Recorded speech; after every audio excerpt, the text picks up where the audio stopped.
Hey Siri, how cold is it today? Seems cold to me. It's currently cloudy and 26 degrees in Royal. Yeah, it's cold. It's nice to be home for a little bit, but yeah, that freezing temperature is just awful.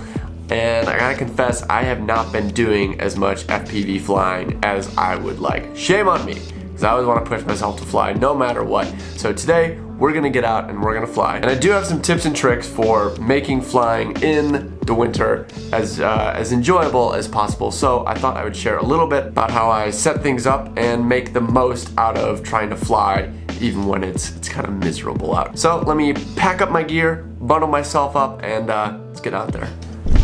All right, we are on our way to a fly spot. Does anyone else do the thing when they get into a really cold car? It's just like I don't know, I just feel like that's a thing that everyone does, right? We're at one of my nearest go-to office spots and we're gonna get set up. Now normally, got my car parked here and I'll open up the bed of the pickup truck, because the pickup trucks are awesome for FPV. We got a whole like tabletop where we can set up our charger and the bag and everything. And then I've got my area that I'm gonna fly out in front of me. However, when it comes to winter flying, there's kind of two schools of thoughts. One is to make your usual setup as bearable as possible, and the other is to just fly from in the car. I am totally team fly from in the car. So that means no tailgate, and the car's got to face the other way. So with the car facing that way, that puts the main area that I'm going to be flying ahead of the windshield. The windshield glass and all this stuff is going to provide for better penetration of the my RF radio link and the RF for my video receivers. My bag is just spread open in the back seat here, so I can just kind of kneel in the seat, reach back there, get to everything I need. Still nice and convenient. Now down here, that's our charger setup. Right within arm's reach, we can be plugging in batteries and charging them while we're flying. You probably noticed that I'm sitting in the passenger seat. That is so that my radio doesn't hit the steering wheel. Heat. Blast it. Warmth. Now finally, this is crucial, the music. As long as you're gonna be flying from inside the car, you should get to enjoy the fact that you're sitting in a boombox. Nothing left to do but plop it on the roof and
might have a little bit of a problem. First off, I know it looks like I just flew right into that tree inexplicably, but I actually had what we call a failsafe. I lost the ability to control my drone, even using the long-range crossfire system, which should be very difficult to failsafe. But you have to consider, I was directly that way. So based on how I had my antenna oriented, I was kind of in like a null zone. I also had my radio down low, so I've got metal door right in the way. I was also behind a concrete wall and kind of behind trees, wet trees, that that water also provides additional blockage. But anyways, the point I'm trying to get to is my camera stopped working. Now, it didn't actually happen as soon as I impacted. It was actually a little bit after the impact I saw these weird colors. I wish I had been recording DVR of the goggle feed, but that tells me it might actually be a moisture issue rather than an impact issue. So I'm gonna set this up on the heater up there. Just blasting that with heat, and we're gonna try and dry off the camera. But overall, that brings up probably the biggest challenge of flying during the winter is everything is so wet. I'm lucky today that there's not snow everywhere, because that's the worst. So you're gonna be having these moisture events with the drones if you're flying in the winter. Best thing to do is unplug it right away, get it on some sort of air ventilation. The longer you can let it sit there and dry out, the better. I'm going to foolhardily probably plug it in just a little bit here and see if it works, but ideally I should let it sit overnight, but hey, I want to fly.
This video up with a little bit of good old-fashioned YouTube mail time.